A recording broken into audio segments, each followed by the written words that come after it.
कह रहा हूँ बुलेट ट्रेन की उतनी जरूरत नहीं है जितनी सुरक्षित ट्रेनों की जरूरत है। तस्लीम, सबसे पहले तो आपके दर्शकों को नमस्कार। मैं राजेश्वर जायसवाल हूँ, मैं रणनीति का संपादक हूँ।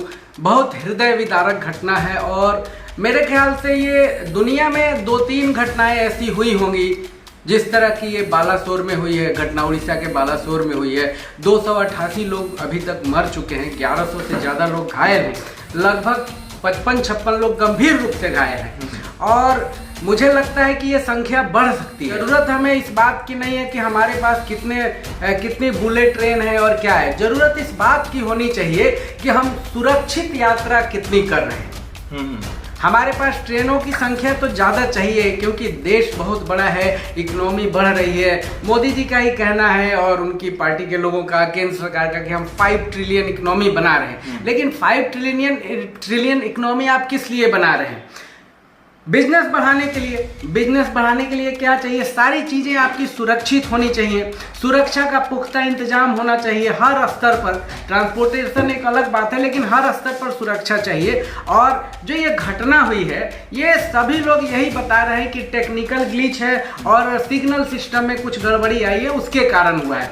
तो ये जो सिग्नल सिस्टम या तकनीकी गड़बड़ी बताई जा रही है, आखिर वो गड़बड़ी होती कैसे है? उसको हैंडल अपने आप तो कोई करता होगा। कंप्यूटर पे लोग रहते होंगे, जो टेक्निकल सिस्टम है वहां कोई ना कोई बैठता होगा, रहता होगा। तो उस पर क्यों नहीं ध्यान दिया जाता है? सबसे बड़ी बात तो यह है कि उस पर ध्यान देने की जरूरत है, जो शायद नहीं दिया होगा। क्योंकि पहले एक मालगाड़ी से एक ट्रेन टकरा गई, जो बाद में यशवंत नगर आई, कोरोमंडल एक्सप्रेस टकरा गई। बाद में उसके बाद एक कोरोमंडल एक्सप्रेस आ गई क्योंकि पटरी पे बहुत सारी डब्बा जो है वो छिटका पड़ा था, उस पे वो चढ़ गई। और कवच का मतलब ही होता है कि किसी भी खतरे से सुरक्षा प्रदान करना। महाभारत में जो कर्ण का कवच है, कवच अभी तक सबसे बड़ा वो कवच कुंडल और एक सीने पे था, यहाँ था कवच कुंडल बोला जाता था उसको, तो वहां से संभवतः लिया गया होगा। संभवतः मैं दावे के साथ नहीं कह रहा हूं, लेकिन कम से कम कवच उसी तरह होना चाहिए जैसे कि महाभारत में कर्ण के पास था, जिसको ले लिया गया था उनसे, मतलब एक वरदान के रूप में कुछ मांगा गया और उन्होंने दे। मैं जब भी आता हूँ मैं लिखता भी हूँ, बहुत लोग मुझे इस नाम से जानते हैं कि अरे आप सब क्रांति एक्सप्रेस हो गए क्या? गारंटी है 2 घंटा 3 घंटा 4-4 घंटा का 4-4 घंटे वो देर होती है ट्रेन। तो हमें सबसे पहले गवर्नमेंट ऑफ इंडिया को और रेल मंत्रालय को इस पर काम करना चाहिए कि ट्रेनें लेट नहीं हो। और सबसे ज्यादा जरूरी किस बात की है? सबसे ज्यादा जरूरी इस बात की है कि भाई ट्रेनें जो है वो सुरक्षित हो। जब तक हम सुरक्षा नहीं देंगे, हमारे, अब बताइए 300 लोगों में, जरूरी नहीं है कि सब बहुत धनी बनी फैमिली के ही होंगे या गरीब, जो भी हो, जान की कीमत बहुत कम रहेगी। देखिए एक बात बिहार के विषय में बता रहा हूँ, अभी तो घटना ये दूसरे जगह की है कि हमारा जो स्टेट है एक तरह से वो लेबर स्टेट होके रह गया है। मैं इस बात को लिखता भी हूँ, कई बार इस पर प्रोग्राम किया है कि मजदूर सप्लायर किस्म का ये स्टेट है कि हम यहाँ से मजदूरों का अप्लाई नहीं, हम सप्लाई करने वाले स्टेट बन गए हैं कि मजदूरों को पढ़ाओ लिखाओ तैयार करो 8वीं 10वीं तक, उसके बाद मजदूरी में भेज दो। जो ग्रेजुएट लेवल के लोग हैं, उससे ऊपर के लोग हैं इंजीनियर, वो भी बाहर, उनका भी यहाँ काम ज्यादा नहीं। अब जामिया वर्ल्ड, इंसाफ की आवाज। हमारी ये सरकार है, ये संस्कृति पे, धर्म पे और जो पौराणिक ग्रंथ है उसमें से बहुत सारे वर्ड्स जो हैं वहां से ये लोग उठाते हैं। जो कवच का जो सिस्टम है, इसका नाम जो है वो कुछ और है, मैं आपको बताता हूं। ये नाम जो है इसका ट्रेन कोलिजन अवॉइडेंस सिस्टम है, कुछ और है, लेकिन वो कवच आप मिलाएंगे ना भी, वो एब्रेविएशन करेंगे, संक्षिप्त करेंगे तो कवच बन नहीं रहा है। ठीक है, कुछ और बन जा रहा है। लेकिन चलिए, कवच आपने नाम दिया, ठीक है, कवच का मतलब ही होता है कि किसी भी खतरे से सुरक्षा प्रदान करना। महाभारत में जो कर्ण का कवच है, कवच अभी तक सबसे बड़ा वो कवच कुंडल और एक सीने पे था, यहाँ था कवच कुंडल बोला जाता था उसको, तो वहां से संभवतः लिया गया होगा। संभवतः मैं दावे के साथ नहीं कह रहा हूं, लेकिन कम से कम कवच उसी तरह होना चाहिए जैसे कि महाभारत में कर्ण के पास था, जिसको ले लिया गया था उनसे, मतलब एक वरदान के रूप में कुछ मांगा गया और उन्होंने दे दिया। धोखाधड़ी से भी लिया गया था। हाँ, धोखाधड़ी से लिया गया था, वो अलग बात है, लेकिन वो कवच अपने आप में संपूर्णता से सिद्ध था कि वो तोड़ा नहीं जा सकता था। डर था वहां वो दुश्मन पक्ष को, विरोधी पक्ष को, कि ये नहीं तोड़ सकते आप। तो हमारा जो रेलवे का कवच सिस्टम है वो इस तरह होना चाहिए कि उसे कोई तोड़ नहीं पाए। और सरकार को क्या, मैं खुद मैं दिल्ली में मैं बहुत दिन तक रहा हूँ, अभी भी रहता हूँ और जाता आता रहता हूँ। मैं हमारे यहाँ की सबसे फेमस ट्रेन 2004-05 में चली थी या 3 में, मैं भूल रहा हूँ, नीतीश जी ने चलवाई थी उसको। बहुत खूबसूरत बढ़िया ट्रेन, टाइमली आती थी, 5-7 मिनट पहले आने का रिकॉर्ड रहता था। अभी मैं जब भी आता हूं मैं लिखता भी हूं, बहुत लोग मुझे इस नाम से जानते हैं कि अरे आप सब क्रांति एक्सप्रेस हो गए क्या।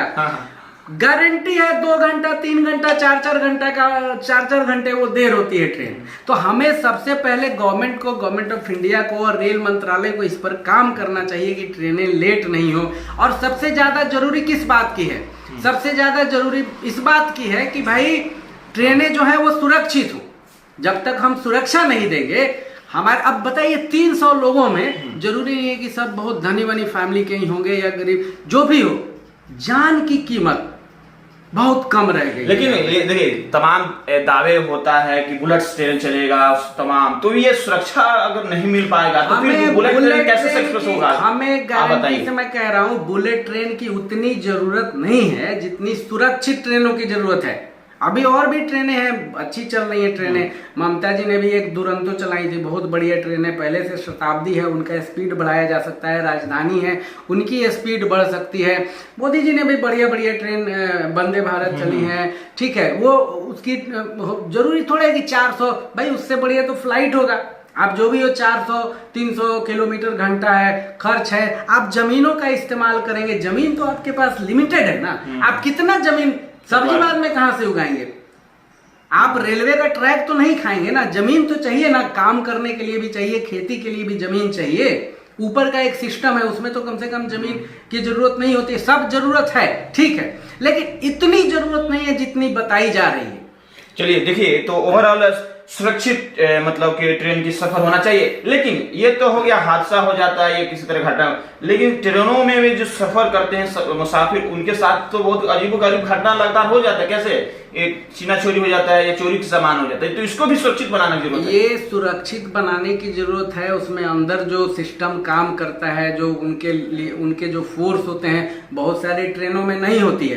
पहले आप नेपाल के बगल में वो रक्सौल स्टेशन है, जो भी ट्रेनें उधर से आती थी, तो एक नरकटियागंज बहुत फेमस स्टेशन है, सुगौली बहुत फेमस स्टेशन है, सुगौली संधि सब लोग जानते हैं, जो भी इतिहास के स्टूडेंट रहे हैं सब लोग जानते हैं, बहुत फेमस, भारत और नेपाल के बीच में हुई थी जब अंग्रेज थे। तो वहां पे नशीला पदार्थ खिला के बहुत पहले से ही हर साल 200-300 घटनाएं होती थी। अब बंद है, थोड़ा सा कम हुआ है, इसमें कहीं कोई शक नहीं है कि कम हुआ है। बहुत सारी चीजों में सुधार भी आई है। पहले ट्रेन में बड़े हादसे हो जाते थे, भगदड़ मच जाती थी कई बार, अभी उसमें सुधार है। लेकिन सरकार बदलने का ये मतलब है कि पिछली सरकारों से आपका काम 1000 गुना ज्यादा बढ़िया होना चाहिए। केवल बातचीत में नहीं और बड़ी बड़ी घोषणाओं के साथ, बड़े फोटोज के साथ नहीं होने चाहिए। काम होना चाहिए कि जनता के मुंह से खुद निकले कि हाँ ये काम अच्छा हुआ, ये काम अच्छा हुआ हो। लेकिन आपने भी देखा जो बिहार के मजदूर जननायक ट्रेन में जो एक कहा जाता है भोजपुरी जबान में गड़मुड़िए घुसते हैं, हाँ। खिड़की से के अंदर घुसते हैं, सिफ्टी के अंदर रहते हैं, अभी भी शौचालय के अंदर अभी भी। ये कब सुधरेगा? हम लोग जब छात्र थे दिल्ली से आते थे तो 2-4 बार की ऐसी घटनाएं हैं कि रेलवे में कंफर्म टिकट रहते हुए भी ट्रेन में नहीं चढ़ पाए। और उसमें क्या हुआ कि हम लोग वो जो टॉयलेट का सीट है उसके अगल बगल में सूटकेस खड़ा करके बैठ के आए, जबकि टिकट हमारा कंफर्म था। देखिए एक बात बिहार के विषय में बता रहा हूं, अभी तो घटना ये दूसरे जगह की है कि हमारा जो स्टेट है एक तरह से वो लेबर स्टेट होके रह गया है। मैं इस बात को लिखता भी हूं, कई बार इस पर प्रोग्राम किया है कि मजदूर सप्लायर किस्म का ये स्टेट है कि हम यहाँ से मजदूरों का अप्लाई नहीं, हम सप्लाई करने वाले स्टेट बन गए हैं कि मजदूरों को पढ़ाओ लिखाओ तैयार करो 8वीं 10वीं तक, उसके बाद मजदूरी में भेज दो। जो ग्रेजुएट लेवल के लोग हैं, उससे ऊपर के लोग हैं इंजीनियर, वो भी बाहर, उनका भी यहाँ काम ज्यादा नहीं। अब मान लीजिए सपोज कीजिए आपके गांव में अगर 15-20 कंप्यूटर इंजीनियर हो गए, आपको क्या लग रहा है शहर में काम मिल जाएगा उनको? कुछ नहीं मिलेगा। वो बाहर का ही वर्क फ्रॉम होम कर सकते हैं, लेकिन यहाँ काम नहीं है। बिहार गवर्नमेंट या यहाँ पे कोई काम नहीं, या बाहर का ही।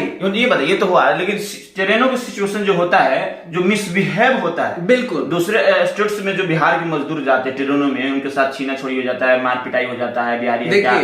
तो ये सुधार, देखिए एक तो घटना हुआ, जाहिर सी बात है कि घटना हुआ तो संवेदना है, बिल्कुल है, शोक है, लेकिन इस वक्त डिस्कशन की जरूरत है कि सुधार हो, है ना। बिल्कुल। देखिए उसमें क्या है कि आपने सुना होगा कि जब खूंटा मजबूत रहता है तब वो बछड़ा उछलता है उस पर। गांव में आपने सुना होगा। यहाँ खूंटे से मतलब है कि स्टेट जब मजबूत रहेगा, सरकारें जब मजबूत रहेंगी, आपकी इकोनॉमी मजबूत रहेगी, और आपका जो सिस्टम है, सिस्टम का मतलब पॉलिटिकल सिस्टम है, आपका जो सुरक्षा का सिस्टम है, आपकी इकोनॉमी है, आपका एजुकेशन है, आपका हेल्थ सिस्टम है, ये सारे जब स्ट्रांग रहेंगे ना तो बाहर आपकी इज्जत होती है।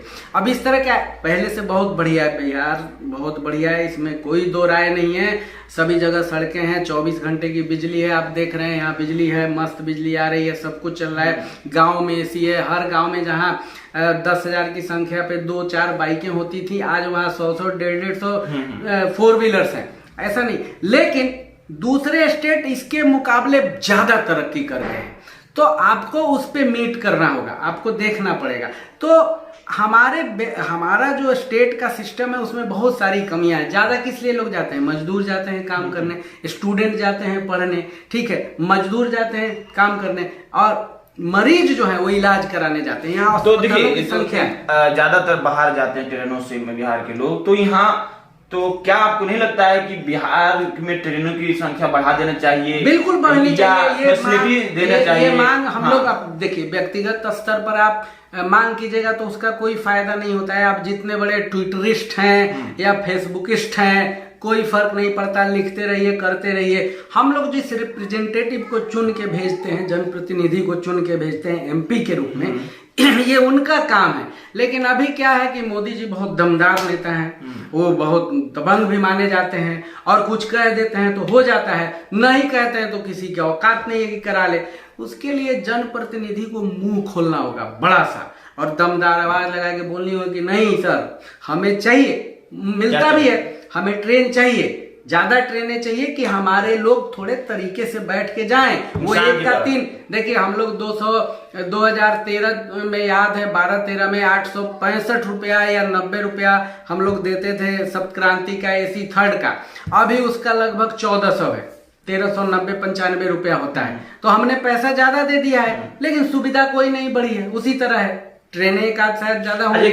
ट्रेनिंग के बारे में बात करें तो खास तौर पर जो गोरखपुर, बेतिया, मोतिहारी टू मुजफ्फरपुर वाली रूट्स में थोड़ी ट्रेनिंग की कमी चल रही है। और खास तौर पर एक और नया जो बड़ी लाइन जो बनी हुई है, जो नकड़ियागंज से रसकौल आगे दरभंगा की तरफ जाती है, उसमें भी ट्रेनें मतलब नहीं चल पा रही। बिहार में कहीं से भी लीजिए, मोतिहारी की बात छोड़ दीजिए, पूरे बिहार की बात कीजिए, लेकिन जरूरी नहीं है कि आप 15-20 दिन से पहले आपको टिकट मिल जाएगा, नहीं मिलेगा। कई बार तो 2-2 महीने हो जाता है। भाई वो हमारी जिम्मेदारी नहीं है, जो पैसा दे रहा है उसकी जिम्मेदारी नहीं है कि ट्रेन वो लेके आएगा।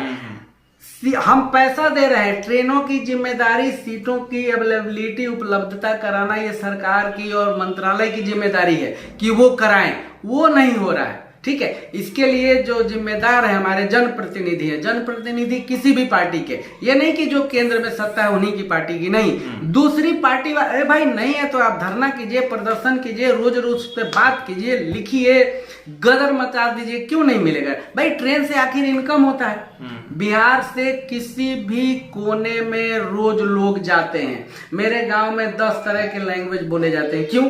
यहाँ लोग नेपाली बोलते हैं, मलयालम बोलते हैं, अरुणाचल प्रदेश का जो लैंग्वेज है वो बोलते हैं लोग, कन्नड़ा बोलते हैं। जिस स्टेट में रहते हैं 5 साल 6 साल रहते हैं लोग बोलते हैं, तो सब जगह लोग जाते हैं। पढ़ने लोग जाते हैं, छत्तीसगढ़ में स्टूडेंट्स पढ़ रहे हैं सारे, पंजाब में पढ़ रहे हैं, सभी जगह लोग जाते हैं। तो उसके लिए जनप्रतिनिधि जनता को भी थोड़ा सा लॉबिंग करना चाहिए, बताना चाहिए। ये तो सब कुछ रहा कि बाहर क्या करते हैं, यानी आउट ऑफ बिहार, तो बिहार में क्यों नहीं सब चीजें होता, थोड़ा इस पर एक कमेंट चाहिए। देखिए ये क्या है कि जो ट्रेन है, जहाज है, ये मामला केंद्र के अंतर्गत आता है। तो ये तो उन्हीं को सॉल्व करना है, ये बिहार गवर्नमेंट तो नहीं सॉल्व कर सकती है। लेकिन जो इकोनॉमी को डेवलप करना है, बिहार का एजुकेशन सिस्टम को डेवलप करना है, तो वो बिहार सरकार कर सकती है। दृढ़ इच्छा शक्ति चाहिए, लोग भी नहीं कुछ, क्योंकि मतलब 90 के दशक के बाद जब से ग्लोबलाइजेशन हुआ है, लिबरलाइजेशन हुआ है, बाहर की कंपनियां आई और बहुत सारे बिजनेस फैले, देश में बहुत सारा पैसा आया, उसके बाद क्या हुआ कि बिहार का जो प्रभु तबका है या जो यहाँ का मलाईदार तबका है, उनके बच्चे प्राय बाहर पढ़ने जाने लगे।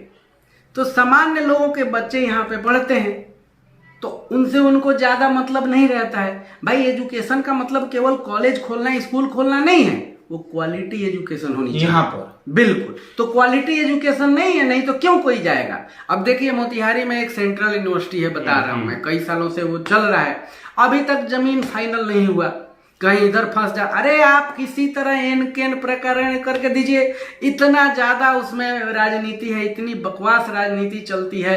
2 या 3 तो अभी तक वाइस चांसलर बदले जा चुके हैं, फ्रॉड में जा चुके हैं लोग। तो इस पर सरकार को ध्यान देना चाहिए दोनों से, क्योंकि देश का एक अभिन्न हिस्सा है बिहार और बहुत पोटेंशियल स्टेट है, ऐसा नहीं है, बहुत संभावना है इस स्टेट में, बिजनेस से लेके इकोनॉमी से लेके हर चीज में टैलेंटेड लोग हैं। सिविल सर्विसेज में देखिए 1 to 10 में कितने लोग फर्स्ट सेकंड दोनों बिहार से ही हैं, लड़कियां वो भी, मजाक नहीं है। तो बहुत ज्यादा प्रोग्रेस है, ऐसा नहीं है, लेकिन किसी न किसी तरह मुझे तो लगता है कि कहीं कोई माफिया सिस्टम या कोई ऐसा सिस्टम काम कर रहा है कि बिहार के प्रगति को, खास करके एजुकेशन को, कोटा जानना है, कोटा में जाइएगा, कोई भी गांव बिहार में नहीं होगा जहां से 4 लड़के नहीं जाए। यहाँ पर जो एजुकेशन सिस्टम है वो सक्सेसफुली कहीं नहीं हो, वो बाहर यहाँ दूसरे जगह एग्जैक्टली देखिए, और सरकार इस पर अपने बजट का ज्यादा परसेंटेज नहीं खर्च करना चाहती है, मुझे तो ये लगता है। क्योंकि अगर सरकार चाहती तो एजुकेशन पर और हेल्थ सिस्टम पर बहुत बजट का ज्यादा राशि खर्च करती, और करप्शन है वो तो है ही। और कुछ कहना चाहें तो बहरहाल ये नहीं, हम लोग तो अभी ट्रेन पर बात कर रहे थे, तो देखिए हमारे यहाँ तो क्या है कि ईश्वर न करे कि इस तरह का एक्सीडेंट कहीं हो, ट्रेनें लेट हो जाती हैं, वो ठीक है, एक्सीडेंट नहीं होना चाहिए, लेकिन जो सुरक्षा का सिस्टम है वो शीघ्रता से, क्योंकि आप नई ट्रेनें चला रहे हैं, जब स्पीड बढ़ा रहे हैं, उससे पहले जिस लाइन में चल रही है, जिस रूट में चले, उससे पहले ये इंस्टॉल हो जाना चाहिए। जो कवच का सिस्टम है, जब ये घोषणा हुई थी और हम लोगों ने उसका डेमो देखा था, तो बहुत अंतर्मन से खुशी हुई थी कि ये बहुत अच्छी बात है, बड़ी बात है। मोदी जी कुछ काम बहुत बेहतर भी करते हैं, ऐसा नहीं है, क्योंकि उसमें टेक्नोलॉजी, मोदी जी टेक्नोलॉजी में बहुत ध्यान देते हैं। लेकिन केवल डेमो दिखाने से नहीं होगा, आपको जमीन पर उतारना होगा, उसका रिजल्ट आना चाहिए। रिजल्ट अभी नहीं है, उसी रिजल्ट नहीं होने का ये कारण है लगभग 288 लोगों की अभी तक की मौत। ईश्वर से प्रार्थना है कि आगे ये संख्या न बढ़े। बहुत बहुत शुक्रिया। तो ये थे सीनियर जर्नलिस्ट राजेश्वर जायसवाल, जो कि द नीति न्यूज के फाउंडर हैं, बखूबी पैनी निगाहें रखते हैं देश दुनिया के हालात पर, और जिस तरह से जो घटना घटी हुई है, खास तौर पर बड़ा रेलवे हादसा, उसमें कहीं ना कहीं एक भारतीय होने के नाते कहीं ना कहीं दिल एक तरह से दुखी है। बहरहाल जामिया उल हक साथ में पब्लिक न्यूज, मैं तस्लीम, बिहार के इस चंपारण मोतिहारी से।